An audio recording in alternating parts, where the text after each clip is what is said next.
Here are my thoughts on that. I think it's a combination of both. And you're right, I'm focusing on the supply side.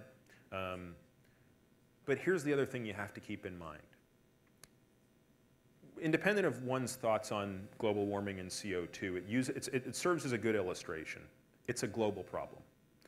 If the United States and France tomorrow decided to cap our emissions of CO2 and nobody else in the world did, would it make a difference? Not a lot. And that's the whole discussion with the emerging nations, is they don't want to be held to a certain standard for a certain reason. It's the same on the demand side of petroleum. If you go back to that first slide, it was a multicolored slide that was the British Petroleum projection of cost. It's already sort of baked that into the assumption. It has asserted that while the population will continue to grow in Europe and North America, our demand for oil will remain flat in absolute terms, which actually implies what you're getting at. There's a baked-in assumption that on a per capita basis, the OECD nations will continue to use less and less oil marching forward. But the inescapable truth is the non-OECD nations won't. Let me give you just a tragic example that's so tragic it's almost comical.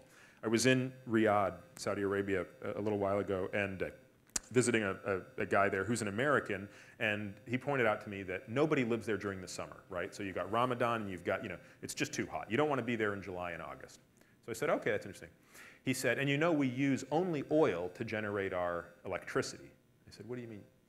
He said, yeah, well, the oil is so abundant here, we burn oil to make electricity, which just, makes me want to cry. So he said, yeah, the other thing we do that you'll probably find upsetting, and now that I'm saying it, I don't feel too proud of it, is when we leave in June, we leave our air conditioning on.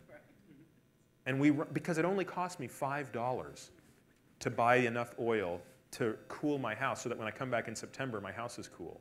And I said, let me get this straight. You run your air conditioning for 2 months to give you to save a discomforting 6 hours when you arrive? And the answer is yeah. And I looked at the price of gasoline.